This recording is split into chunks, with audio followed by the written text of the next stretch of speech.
Avez-vous tendance à vous lasser très vite? Vous savez, vous vous lancez ultra motivé sur des nouveaux projets avec vraiment un max de joie, d'énergie, de motivation, et ça retombe après, vous vous lassez et vous repartez de zéro. Si ça vous parle, j'ai une excellente nouvelle pour vous. Je vais partager avec vous dans ce podcast la méthode anti-lassitude. Surtout pour ceux qui ont justement tendance à tomber dans ce cycle. Dites-moi vraiment, est-ce que ça vous parle ce cycle? Je suis super motivé, je suis enthousiaste parce que je commence un nouveau projet. Je me lance à fond, c'est challenging, ça me plaît, je suis plein d'énergie. Mais dès que ça commence à rentrer dans la routine, dès que je commence à répéter les choses et que j'arrive au niveau du plateau, je me lasse. Et je perds peu à peu l'intérêt, je perds le rythme jusqu'à abandonner et carrément parfois arrêter ce projet pour passer à un nouveau et retrouver l'enthousiasme, la motivation et revivre encore une fois ce cycle. Si c'est le cas, voici la recette pour briser ce cycle infernal. Et d'ailleurs, je vais vous dire une chose, c'est très fort et amplifié chez les profils multipotentiels, vous savez, parce qu'on se lasse très vite. Et du coup, si vous en avez marre de pas aller au bout des choses et de ne rien construire, voici mes conseils pour vous aider. Juste avant, j'ai un petit rappel très important pour vous. Si vous l'avez pas vu, ne pas encore bénéficier de cette offre, j'ai ouvert et relancé ma méthode Clarity qui vous aide justement à clarifier ce qui est important dans votre vie. Donc, que ça soit à planifier et clarifier vos projets de vie, mais aussi de business si vous êtes entrepreneur, il y a une version business. Prendre du recul sur les piliers essentiels de votre vie, l'argent, les relations, la santé, etc. Retrouver du sens, clarifier votre vision, mission et direction, savoir où sont vos priorités, mais aussi et surtout prendre les bonnes décisions pour la suite avec toute la planification de votre prochain trimestre. Et pourquoi je la propose? Parce que je trouve que chaque trimestre, c'est important de se poser et de pouvoir planifier la suite. Parce que moi, je fixe mes objectifs et je fais cette prospection tous les trimestres, notamment lors du solstice d'été que nous avons passé ici. Donc, si vous voulez en profiter, vous avez encore l'offre qui est pour une durée limitée si vous écoutez le podcast à temps, donc allez en profiter. Allez voir ça dans les notes, allez voir si l'offre est toujours valide, si vous voulez recevoir Clarity. Je vous en parle parce que je crois que c'est trop, je vois trop fréquemment des personnes tomber dans cette lassitude et c'est même un challenge qui m'est tellement souvent partagé que je me suis dit il fallait absolument que j'en parle. Parce que cette tendance justement à avoir cette addiction à la nouveauté, je la vois un peu comme un peu les relations amoureuses. Bah oui, c'est ça, au début c'est fun, c'est cool, on voit tous les beaux côtés et tout, et puis au bout d'un moment la routine elle s'installe. On commence à voir les parties un peu moins agréables, même de l'autre, et on idéalise beaucoup moins la relation. Et dans les projets, c'est pareil. Au début, c'est fun, c'est cool, c'est tout beau, c'est tout rose, et puis au bout d'un moment, on se lasse, la routine s'installe. Mais vous savez que ça se joue sur le long terme. Vous savez que le jeu, c'est sur le long terme, c'est sur la régularité. De même que les bonnes relations, les relations nourrissantes, ça se joue sur le long terme, ça se joue sur le fait de cultiver une flamme qui va rester, de savoir l'entretenir. Mais comment on y parvient? Comment on arrête d'être dans ce schéma de lassitude? Parce que, encore une fois, j'ai dit que le parallèle est parfait parce que par exemple, les coups d'un soir, c'est agréable sur le court terme, on enchaîne, on en veut parfois de plus en plus, mais on ne construit pas de relation sur le long terme, et puis on finit par ne pas être épanoui dans sa vie sentimentale, comme on peut ne pas être épanoui dans ses différents projets, parce que finalement, aucun projet n'a du sens, à part le shot de dopamine qu'il nous donne dès qu'on en lance un nouveau. Donc, voici 5 choses que vous pouvez mettre en place, qui peuvent vraiment vous aider à éviter de tomber dans ce piège. La première, c'est de rester au clair sur votre vision et votre mission. Parce que le gros problème, c'est quand on est focalisé justement sur uniquement la nouveauté, on pense petite victoire, projet ponctuel, petit projet, l'excitation sur le court terme. Donc du coup, on se lance, c'est génial, mais l'excitation, elle retombe parce qu'on est focalisé sur quelque chose qui est très court-termiste. Donc on ne voit que soit le résultat, ou alors on voit quelque chose qui a peut-être une petite joie éphémère, mais pas un sens profond. Donc votre enthousiasme, il est connecté à des choses éphémères. Vous devez le connecter à un sens plus fort, plus profond, plus durable, parfois même quelque chose qui vous dépasse. C'est ce qu'on appelle une vision. Une vision, c'est ce à quoi vous voulez contribuer sur le plus long terme. Ça peut être aussi une cause, ça peut être des valeurs que vous défendez, que vous cultivez, ou ça peut être l'incarnation parfaite de votre mission de vie. Donc c'est vraiment l'idée, c'est une cause qui dépasse. Si je donne mon propre exemple, moi j'adore transmettre. Et j'ai envie de transmettre de la connaissance, de continuer d'apprendre et transmettre.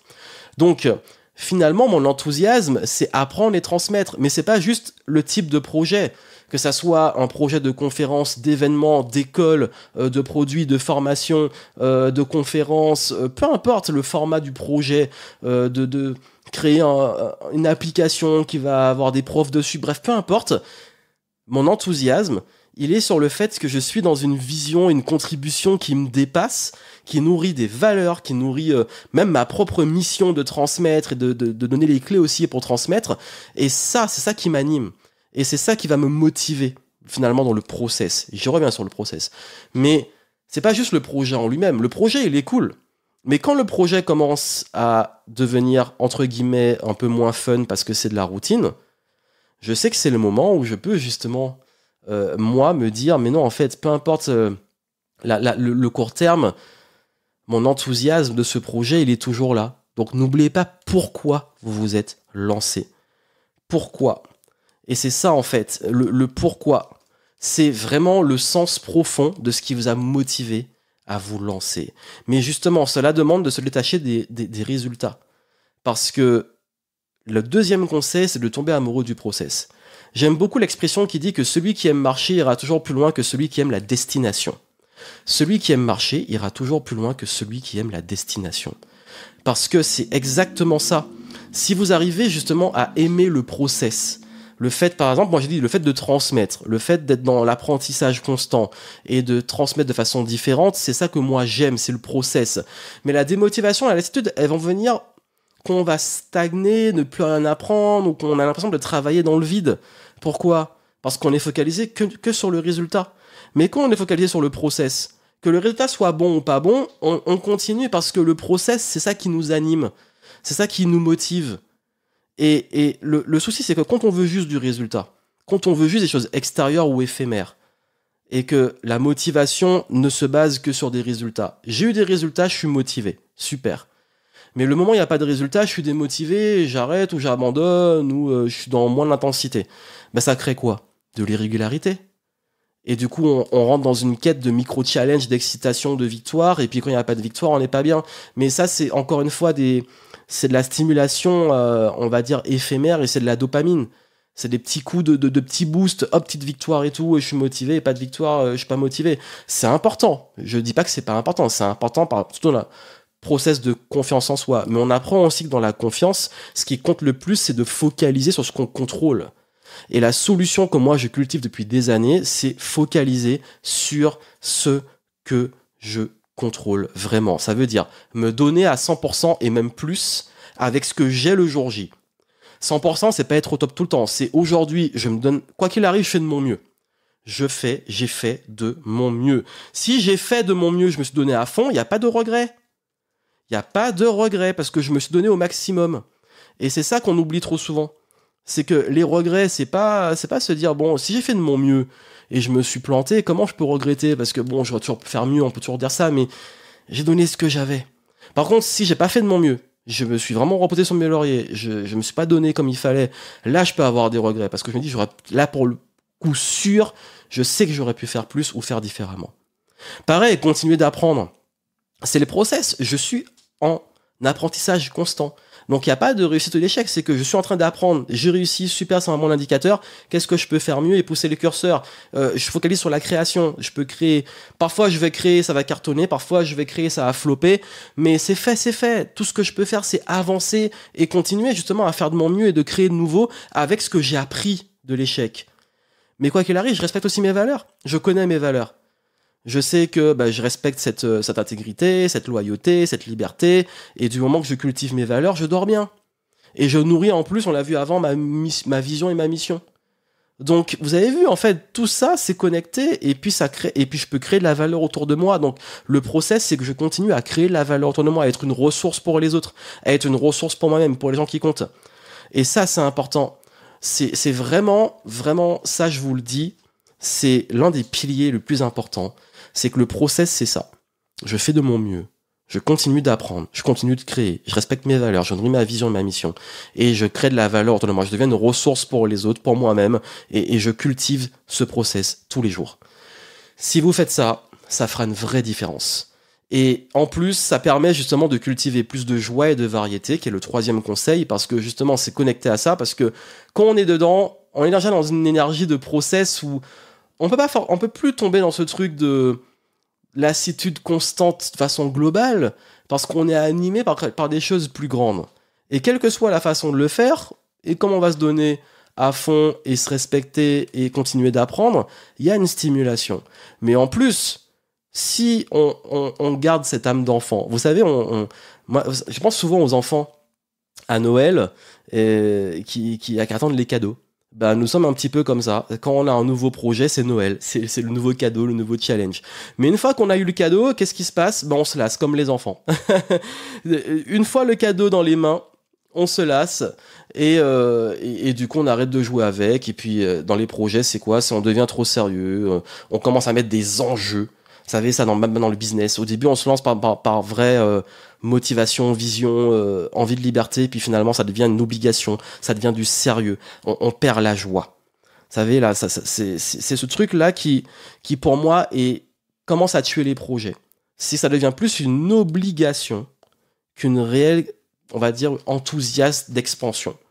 Donc, si vous arrivez à changer de curseur et vous dire, OK, voilà, je me suis lancé dans ce projet-là. Maintenant, il y a peut-être des enjeux, mais comment je peux continuer à m'amuser?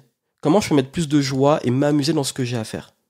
Ça, c'est la vraie question à vous poser. Et moi, je me pose cette question, même dans les choses répétitives. Si je dois même faire plusieurs fois la même conférence, je vais faire la même conférence, mais comment, là, je vais pouvoir passer un bon moment et m'amuser durant cette conférence? Est-ce que je peux faire un truc différemment? Est-ce que je peux me challenger sur un petit point? Est-ce que je peux m'améliorer sur un point? Ou est-ce que simplement, je peux me dire, juste, je suis dans une énergie de joie, même si c'est la même chose, je vais le faire avec juste une intention de joie, avec le public et tout. Peu importe ce que vous allez faire, c'est une question à vous poser. C'est comment je peux trouver des moyens de continuer à m'amuser. Parce que s'il y a plus d'amusement, s'il y a plus de fun, ça devient trop sérieux et qu'on perd la légèreté, c'est pas agréable. Donc soyez moins sérieux, soyez plus léger et continuez de vous amuser et assumez, osez, continuez à vous amuser. Et pareil, en fait, là, c'est le quatrième conseil. On peut s'amuser sur un projet principal, mais on oublie aussi qu'on a tendance parfois à mettre tout sur le même projet. Et du coup, on se lasse parce qu'on passe la majorité de son temps que sur le même projet. D'où l'importance de s'accorder aussi ce qu'on appelle des side projects. Au lieu d'avoir 10 000 projets en même temps, passer de l'un à l'autre, c'est bien d'avoir un projet, un focus principal et d'avoir des activités secondaires qui peuvent vous faire du bien aussi. Moi, par exemple, j'aime bien avoir d'autres terrains de jeu qui me sortent de ma routine principale de mon business. Parce que ne tourne pas autour de mon business. Si c'est que ça, au bout d'un moment, je sature et je me lasse. Donc, je m'accorde des activités créatives, sportives, sociales, enfin des choses autour qui vont m'apporter un peu plus de terrains de jeu qui sont différents. Mais quand je reviens sur mon projet initial, je suis plus frais et je suis moins lassé parce que je ne fais pas que ça, ne faites pas que ça. Ayez des loisirs et activités secondaires, soyez un peu plus, même c'est important, même pour la confiance, pour l'estime, de varier les choses et pas tout miser sur une seule activité qui peut pour le coup vous lasser. Et dernier point, surtout pour les entrepreneurs, celui-là, c'est la logique d'investissement, c'est de planter des graines. C'est un conseil que je donne beaucoup aux multipotentiels, que j'applique moi-même, c'est... quoi qu'il arrive dans vos projets, vous allez commencer en étant dans l'opérationnel. Je lance une activité, je fais un petit peu tout, je travaille beaucoup pour la lancer. Par contre, je sais très bien qu'au bout d'un moment, je ne pourrai pas continuer à tout faire parce que je vais me lasser. Et puis aussi et surtout, même humainement, dans une phase d'expansion d'entreprise, on ne peut pas continuer à tout faire. Donc il faut optimiser, standardiser, déléguer, mettre en place les systèmes pour que ça tourne de plus en plus sans soi. Donc moi, je profite de l'excitation du début du projet pour poser les bases, mais très rapidement, actionner les leviers qui feront tourner le projet sans moi au fur et à mesure. Ou en tout cas, pour moi, rester dans ma zone de génie ou sur d'autres projets. Donc ça veut dire que mes projets, c'est des graines que je plante, j'arrose, je suis à fond, et puis une fois que l'arbre prend forme, je récolte les fruits, je laisse tourner, les gens s'en occupent. Et cette métaphore, elle est importante parce que c'est l'idée que si vous savez que vous allez vous lasser dans un projet, plutôt que de laisser tomber le projet, vous pouvez le laisser vivre sans vous. Et c'est ça, c'est le laisser vivre sans vous. Et ça, je crois qu'on a parfois du mal, parce qu'on y est trop attaché, on ne le fait pas à temps. on met trop de temps à le faire et puis du coup, qu'est-ce qui se passe? On se retrouve à pas faire l'effet levier assez tôt. D'ailleurs, je vous invite très fortement, j'ai fait un des derniers podcasts sur l'effet levier, j'ai parlé des 5 leviers pour travailler moins et gagner plus, et j'aborde les leviers qu'on peut actionner qui sont l'illustration parfaite de ce point-là. Si c'est vraiment un point qui vous intéresse, allez l'écouter. Et c'est vraiment le podcast sur les 5 leviers pour travailler moins, gagner plus, si c'est vraiment un point qui vous parle et que vous voulez développer. Mais tout ça pour vous dire que il y a un moment, faut pas voir toujours ces projets comme un engagement à vie. C'est pas un engagement à vie, c'est juste je m'engage, je mets en place les choses et il va tourner sans moi et moi je vais continuer à avancer. Donc c'est un équilibre. C'est ce que je voulais vous transmettre. Donc vraiment cette philosophie elle va beaucoup vous aider. Donc si je fais un récapitulatif de ce qu'on a vu, c'est vous restez au clair quoi qu'il arrive sur votre vision et mission et vous basez votre enthousiasme sur ça, sur un sens plus profond, plus fort, plus durable, plus grand, même parfois qui vous dépasse. Tombez amoureux du process, pas des résultats. Cultivez la joie et la variété dans tout ce que vous faites. Continuez de le faire, mais en vous amusant, et c'est ultra important. Créez-vous quand même des side projects, des activités variées qui vous sortent justement la tête d'une seule activité qui peut vous plomber et vous lasser. Et puis surtout, ayez cette philosophie de l'investisseur de planter des graines sans vous enliser, en ayant une tendance justement à amorcer les projets et accepter qu'à un moment, il y aura un pivot qui fera que le projet va vivre sans vous. Voilà ce que je voulais vous transmettre et vraiment, vous allez voir que si vous l'adoptez, vous allez pouvoir maintenir plus de régularité, de durée et pouvoir avoir une expansion qui ne soit pas lassante. Et c'est ce que je vous souhaite. Je vous remercie d'être arrivé jusqu'au bout du podcast. En tout cas, si ça vous intéresse, vous pouvez justement le partager autour de vous et surtout aller plus loin avec Clarity que j'ai mis dans les notes du podcast. Si ça peut aider des gens, parlez-en. Laissez-moi des petites étoiles là pour noter le podcast. Ça aide, ça contribue, c'est très important. Et puis aussi et surtout, je vous rappelle que l'idée derrière tout ça est de vous aider à garder cette philosophie de, oui, comme je l'ai dit, d'expansion, on continue, on a besoin de progresser et si vous m'écoutez, vous avez envie de continuer de progresser, d'évoluer et tout, mais ne tombez pas dans ce truc de très binaire de si je continue ou j'arrête. Ayez un champ d'expansion plus large, plus profond, plus de sens et ne vous lancez pas tête baissée dans les choses, ne restez pas tête dans le guidon et ayez cette prise de recul. Et si Clarity peut vous aider à prendre ce recul, prenez-le, vraiment ça a beaucoup vous aider, profitez de l'offre du solstice d'été et puis si vous avez besoin d'aide personnalisée, d'accompagnement, dans les notes du podcast vous avez des liens si vous voulez demander des conseils, des ressources et voir ce qui pourrait vous aider par rapport à ce que j'ai partagé ici. Quoi qu'il arrive, moi je vous souhaite plein de succès et puis surtout continuez de cultiver cette excellence, continuez d'avancer avec sens, avec conscience et puis moi je vous retrouve dans des prochains épisodes. Plein de succès à vous, à très bientôt.